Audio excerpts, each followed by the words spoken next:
Today I am joined by Son Leal. Is that how you say your name? Son Sean Leal. Leal. Yeah, I Yeah, got that way off. Son that's Leal. okay. So how you doing? Do you having a good day? I'm having a great day. Thanks for having me. I really appreciate it. No problem. Thanks for coming on. I'm a big fan of your book. Oh, thank you. Consent is Morality, a philosophy of peace. Yeah, as someone who always believed the consent to be the priority when determining right and wrong, but never could put into words how to say that, this book was super helpful in explaining the fundamentals to other people that I can't put into words. Yeah, no, I appreciate that. It actually took a little while to get to this point because I was thinking about so many of the arguments that people had. You know, a lot of people are talking about uh, um, objective morality or subjective morality, and so that's why I got the idea and to start the whole book. Yes, that is a big thing nowadays. Ever since I mean, pretty much forever, but it really seemed to be picked up a lot when what was his name? Sam Harris did his moral landscape book. And I noticed a bit of a pickup in it. He argued for objective morality from science, and all the religious people were like, you can't do that," and it just people got really into that conversation again. It seemed like. So I wanted to ask you. So you said the inspiration was more from the objective and subjective standpoint. I read the book and I loved this. It kind of stemmed from a Facebook debate you were in, which is how I Right. started working on my first book. Is where I got into Facebook debate and like people need to know this, and so I started writing. And here you go and do the same thing. Yeah, it was two things. It was definitely the Facebook discussions, and I actually even give thanks to a lot of my Facebook friends in the book because a lot of the a lot of the ideas were fleshed out in discussions. Some with people who oppose the ideas, and a lot though just being devil's advocate. And so that's kind of how it came about. But it also came to my mind with the Me Too movement and how important consent became in the culture discussions, in a wider sense, not just in the libertarian circles. And so I felt that here in the libertarian circles we have this concept of the importance of consent, and here's the left, right? The quote left demanding the need for respect for consent. And I thought that there was a good place to come together there. And so that's how I took the approach in the book. No, that makes a lot of sense. Now a good goal to strive for, trying to get any left leaning person. He's always talking about the Me Too, consent. Implied consent is not a thing in most sexual circumstances. Or does consent talk, and then you bring up, I don't consent to taxation or something. They just throw consent out the window. I mean, there was an article by I want to say it was it Newsweek, New York Times, one of these big leftist journalist places, and they said taxation is not theft. And the argument was that because some things are inconsensual, just other things can be too. And that was Right. the whole argument against consent. I was like, you guys are the left. You're supposed to be the Me Too. Always ask consent. Like, fill out a form before you have sex. And you're arguing against this now? It was the weirdest thing to read. Right. Yeah. And I've seen the discussion about there's a lot of folks, and this is true with the left and the right. The more extreme you get, I think the more this comes into play, is they actually don't care about consistency. We care about consistency. That's one of the biggest hallmarks of the libertarian anarchist movement is the consistency. Um, so my goal is to find those people who identify and feel like they're on the left, for example, and understand the importance of consent, but still understand the importance of consistency. Yes. Yeah, consistency. I remember I've seen it so many times. Libertarians in Facebook and Twitter debates that trap their opponent like, "Ha, I got you in a logical trap. You contradicted yourself," and they just breeze past it. And the other guy does not care. They have Yeah. no desire to be consistent. Like, oh, what was it? There was an article written about the Libertarian Party when it first came into being, and it was a party defined by its wacky sense of consistency. That's a great way to describe us. Yeah, yeah. I mean, just yeah. Let's just. I mean, if you don't have consistency, then you can pick and choose whatever you want. It becomes ridiculous. Exactly. So yeah. So I want to ask you, did you put publishing for the book? Did you self-publish or did you have a publisher? Yeah, it is self-published through Lulu Press. Lulu Press. Yeah, and it's a really, really great process. And for anyone who's interested in self-publishing and especially self-marketing, it's really great. I could go into detail if you want. I can go into detail about how that the process really helps self-publishers in this automated world. The automation behind it is really awesome. Please explain more, because I know a lot of people who listen to this. I'm trying to. It is about good books. It's about young authors and new authors trying to, publish and self-publish. So please go into detail about this. I'd love to hear it. Oh, sure, absolutely. So for example, my website is consentismorality.com. So I got that website. That was great. And I set up a store. It's a Shopify store. And what happens is there's a plugin to Shopify through Lulu Press. And so when somebody goes into my Shopify store and clicks order, I don't even see it. I don't need to think about it. It just goes straight to Lulu. They publish it. They fire it off their printers on the fly, and they send it directly to the customer. So the days of authors having to buy cases of their own books are gone. There's no need for that. Now, I do have some for autograph copies, of course, and you can buy autograph copies through the website. But by doing that, by having your own method of going and doing that process, not to get into the mud, but I'll be honest, I get 1/5 of the royalties from Amazon that I do from people buying on my website. So it is a wonderful time for people to self-publish. That is good to hear. That is good to hear. I got some friends who are trying to publish their books, and they're always complaining about the Amazon thing. Oh, yeah, no, it's nonsense. I put it out on Amazon just in the way to get reach to people who I wouldn't be able normally to reach, and to me it's free money. It's those people I would never have reached anyway, so it's just money coming in. But it's not a major part of my goal. Yeah, that makes sense. When I first found out about how I found out about the book was I want to say it was Michael Malice and Tom Woods did that live stream, and someone posted and said, "Sad, how do I market my book, Consent is Morality?" That was me. Yeah, that's why I figured, like, hey, that book sounds interesting. I went and got it. That's awesome. I'm really glad that you saw that, and that worked, because I was thinking about doing that on Tim Pool's podcast too, just sending a little blurb. And so that's what I'm talking about as far as marketing and thinking outside the box, and you taking ownership of that marketing piece. And if you're just putting your stuff on Amazon, or if you're giving all your money over to a publisher, then that energy is just kind of wasted. By having your own website, you can do your own thing. And we can talk more later about what else I'm doing for marketing as well, because I've got some new ideas. I would love to hear those. So I want to ask you about you mentioned earlier pushback when you were kind of going on Facebook and talking it out and getting objections to this idea to using your book. What was one of the more memorable Facebook arguments, if you could recall it at all? Well, I remember specifically when I was trying to form my ideas around voting, because I was putting forth the argument that voting was both violence and not effective. I was arguing both of those, and it was a person actually on the far left who said, "Really, how can voting be both violent and ineffective? You got to pick." And I was like, he's right.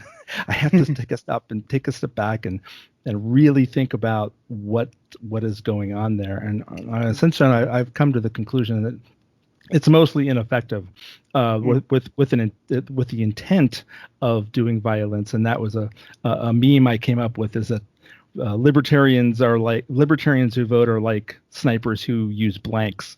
They're secretly trying to hurt people, but are totally ineffective. That sounds like a great meme. If you still have that saved, please send that over. I'll post that in the description or in the video itself on YouTube. Sure. That sounds great. So I want to ask you more of a little more questions about the book, a little bit of pushback. Not, I don't disagree with it, but pushback from possible stance. If your ideas were fully implemented, not by force, obviously, but like they were the more common ideas people held, and say most people in our country adopted the ideas of consent being the priority of right and wrong and morality, what kind of culture would we have at that point? If you had to guess, if you had to put that out there, how would we function more or less? Well, that's a good question. My approach, and I talk about it near the end of the book actually. So I'm not giving too much away, but the culture actually needs to be, in my view, the culture needs to be in a place in order for the ideas to be put into place. So, for example, if let's say you're walking down the street and you see, one person beating up another person, if the culture is the kind where the person seeing it would just walk by and just not say anything, that's not going to change anything. So the culture needs to be one of people who are more likely willing not only to know that that's wrong, not only to be able to speak out about it, but also willing to actually go and intercede. So a level of culture of people who understand deeply the importance of respecting consent and are willing to a degree, obviously not everyone is going to, but willing to a degree to kind of enforce that or to stand up to people who are violating consent is what would take to get these ideas, so to speak, into practice. And that would result, in my mind, in a much smaller government type of situation. I tell people often that anarchy is not a system that you live under. Anarchy is a result of a culture that respects consent in its fullest form. That is a good quote. I 100% agree with that quote. That is a good one. That's a good quote. So in this, I have a question now. Another question. If someone is addicted to drugs, I brought up the consent morality thing on my own debates with people online. A lot of conservatives will push back and say, when someone is addicted to drugs or alcohol, they lose a part of the agency due to the chemical addiction. How much do you think that plays into it, or is it people with chemical addictions obviously can still choose to stop doing it? It's just harder for them. So do they lose a part of the agency due to addiction? Yeah, I would tend to agree with that. Somebody certainly who is drunk, for example, can't properly consent to actions. People who are addicted to drugs, especially if they're physically addicted, or mentally or emotionally, all the aspects of addiction, does rob them. I do agree with that concept that it does take away their agency, their ability to consent. I think we do have to be careful about going too far because, in a way, kind of like the drunk driver thing is like, well, he's drunk, so he didn't mean to hurt somebody, but before he drank, that was the party that he consented to, right? It was when he was sober and made that choice. So I think there's a place to draw the line between, say, somebody who is incapacitated and you say, oh, they consented, but they were incapacitated, versus somebody who is making the choice to become incapacitated. I'll admit it is a fine line and it is a tough discussion. But I don't disagree. It's very difficult. Yeah, I think there's some things to look, some variances, some gray areas to look at there. Yeah. Absolutely. So here's another one. I was talking with a friend of mine, and he put forward this objection of if there's a woman, and she's in an abusive relationship, where the guy hits her every once in a while, she doesn't want to leave, but everyone knows that it's a bad situation for her because she's now in a Stockholm syndrome type scenario. Does she lose the ability of agency and consent if she has Stockholm syndrome in a way, and do other people have the right to interfere and get her out of that environment? Yeah, that's a good one too. There are certainly going to be edge cases. There are, and this goes not only for relationships, but also children who really do not have the ability to leave, right? Yeah. So you could say, well, ultimately, each human has to be responsible for themselves. And maybe if there was an incidence of specific, like you were standing next to them and he was, about to punch his girlfriend or something, that you physically intervened in that moment. Yes. That's always acceptable to defend people physically. But in the case of a child who literally can't mentally and physically defend themselves or leave, there, I do actually talk about that in the book, in the sense that there is a positive requirement that's generated by the parent-child relationship that really does require the parent to be as good a parent as they can be. I am not against the concept of taking a child away from a very abusive parent. That's absolutely reasonable in a situation where, in the defense of others. It is definitely, it's a tough call. What I would say is that that requirement is actually created by the self-ownership of the child who owns themselves, even though they're not physically capable of that agency and of exercising it. I think I think I would have more sympathy to say to an adult that was in a relationship that they need to take care of it themselves, than a child. The child obviously is defenseless. Yes, I agree. Yeah, and I feel bad bringing up all these friends cases, but at the same time, everyone's objection is always going to be some like a really absurd, hard to like I went to an argument with a friend of mine where I was like, it's wrong to force people to take vaccines. Right. And he said, what if we had a vaccine for cancer that only worked if 100% of people took it? And he started coming with all these like crazy cure for cancer, only 2% wanted to accept it. 100%. Like he had to pull out of his ass this incredible, unlikely scenario. I'm like, dude, that's never going to even happen. So why does that make it affect what I'm saying? There's a great extreme case is, what if there is an asteroid flying towards Earth that's going to literally kill every single human being on Earth, unless someone scrapes your little finger a tiny bit, right? Then that'll save the entire world. I mean, yes, you could go that way, but I agree with you. There's a certain point that's ridiculous. Now, I think the other example that you gave about someone who's in a relationship, that's a very, very good example. I do give some good examples in the book in terms of difficult examples. They were very enjoyable to read. Appreciate that. But also in there, there's just, when you're talking about human interactions, there's just going to be a place where you're just not going to resolve it perfectly and neatly. And as a matter of fact, I bring it up that no system, no concepts or system is going to be both complete and consistent, meaning you can never have a system that accounts for every possible situation.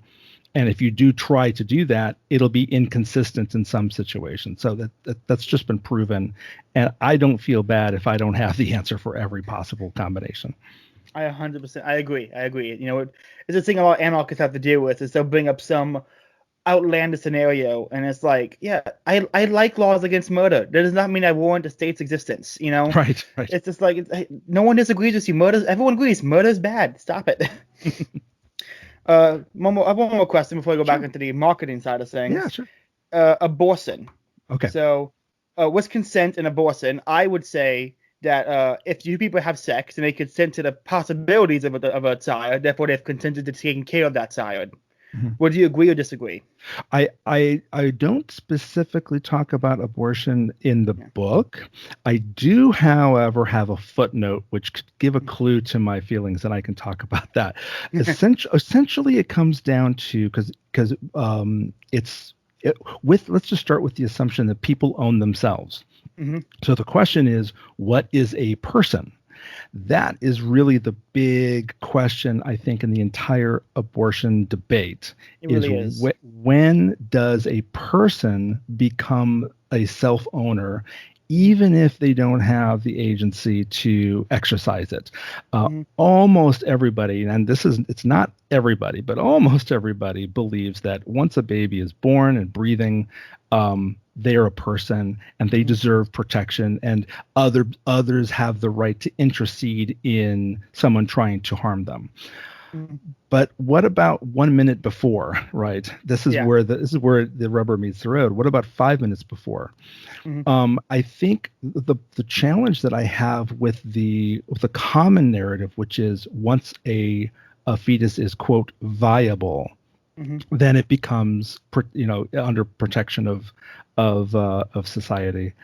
The problem I have with that argument is that what's viable not only is different from baby to baby, Mm-hmm. it's different based on medical technology. So as we invent some better incubator, all of a sudden viability or some better way of keeping a baby alive, all of a sudden viability changes by a week.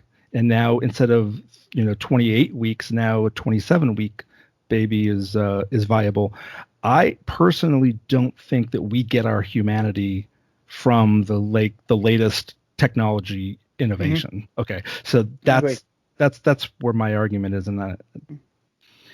Have you heard the Walter Block's exectivist argument for abortion? Yes, I have, and that's kind of part of what's on the cover of the book. It's Mm-hmm. the I noticed that the hot air balloon. yes, the hot air balloon. The concept is, and it's similar, is that the woman owns her body, and maybe you can tell me if I have it wrong, but my understanding of it is the woman owns her body, and she can choose to evict anyone she chooses from her body, which is completely reasonable in and of itself.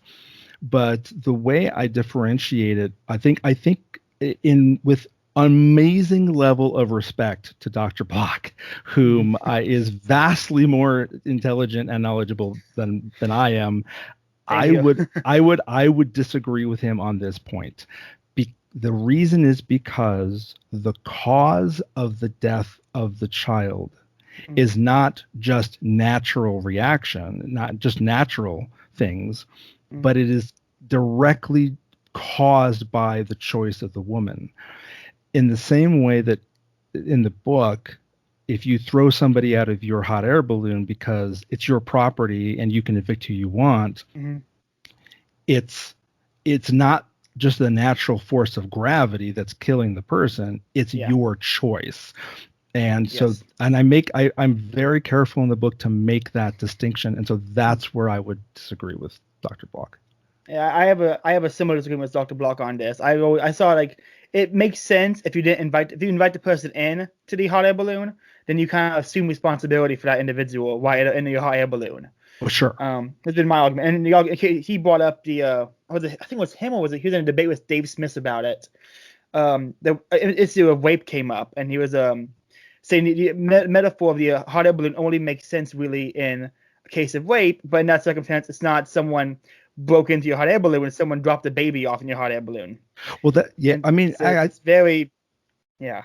Oh, I'm sorry to interrupt. That what I was going to say is that I don't think you can even go that far in the sense that so in the equivalent of a case of rape would be somebody who snuck into your hot air balloon. You did not invite them, but they snuck in anyway, and you didn't know they were there until you were 1,000 feet in the air.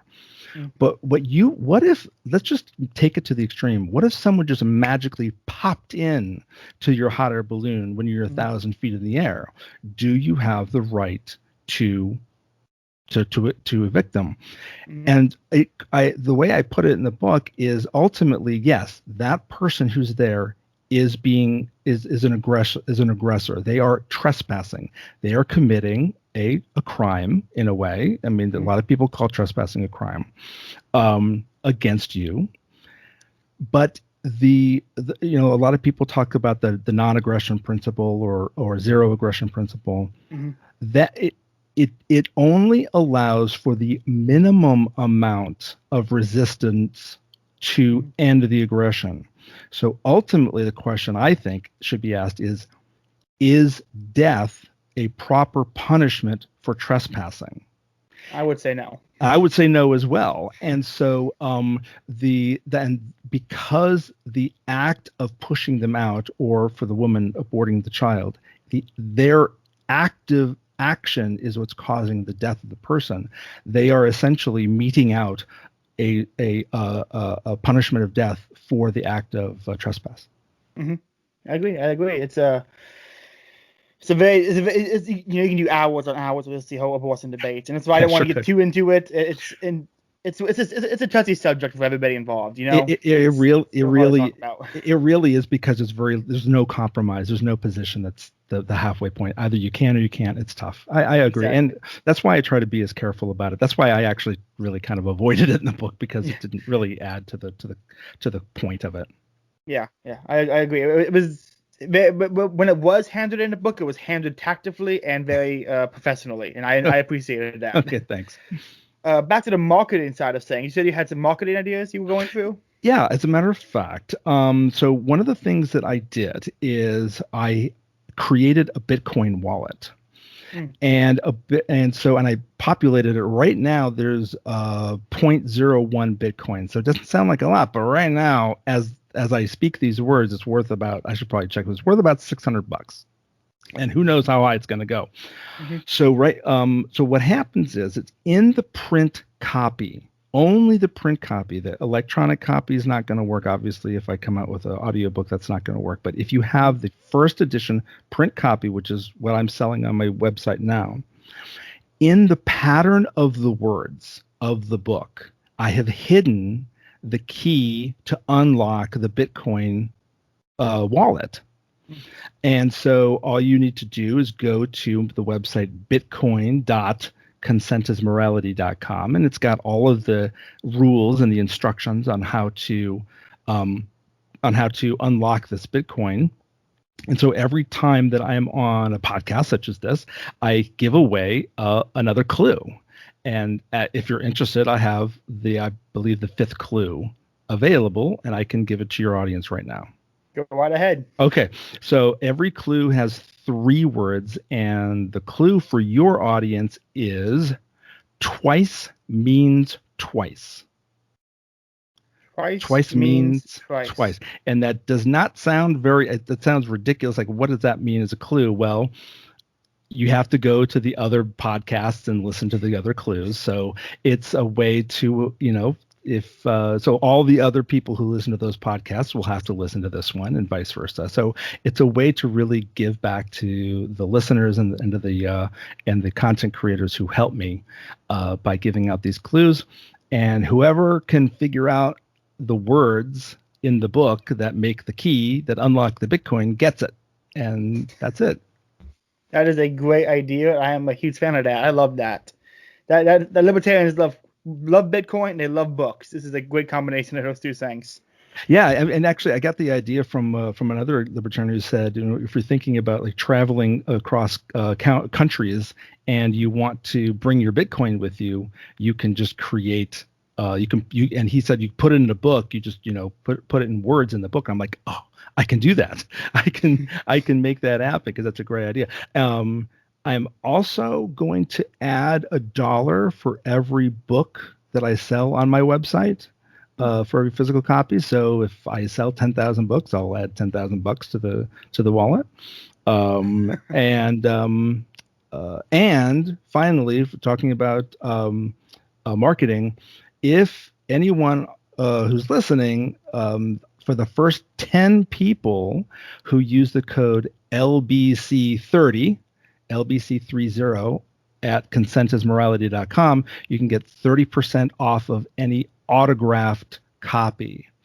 And that actually works out that if you buy the hardcover autographed copy, that discount is even more than a paperback copy. So you could essentially, you're getting a paperback copy for free if you want to buy that. I will put the code, not the Bitcoin code word, but the code word for the discount in the description, along with the link to the website. Where can people find you at? Are you on Facebook, Twitter? Where can people find you? Yeah, I'm on Facebook, Sean Leal, and my icon is like a yellow face of me when I was a kid. So if you want to find me there, I'm not on. I'm on Twitter, but I actually am considering doing some TikTok work, believe it or not. So I might have something to say about that in the future. But right now, I'm just on Facebook, and of course, consensusmorality.com. Where you can get the book. Okay, consensusmorality.com. Son Leal. One more question before we go. Favorite, I saw in the back of the book you gave some recommendations, and I absolutely loved every recommendation you gave. I read most of those. They're great recommendations. If you had to recommend one book for the listeners, besides your own, what book would you recommend? Oh, I think I'm going to go with the old standby, which is The Law by Frederick Bastiat. When I first heard Ron Paul, they got that exact same question. He recommended that book, and I read it, and I couldn't agree more. I think it's nice and small, digestible, and so packed full of great information. So The Law by Frederick Bastiat. Yeah, I agree. That book really did change my entire, Anatomy of the State and The Law were the books that really just changed my entire perception of government, law, and all that stuff. I can't recommend it enough. Everyone go read it. Okay, well, this has been a great interview. I've had a lot of fun. Hope you've had fun. You too. It's been great. If you ever want to come back on again with any book, if you ever write a second book, or if you ever have a book you just want to talk about for a few minutes, in 30 minutes, just send me a text. I'd love to have you on again. That sounds great. Thanks so much for having me. I really appreciate it. No problem. Okay, everybody, you have a good night. Hope you enjoyed the podcast with Son Leal on Consent is Morality, a philosophy of peace.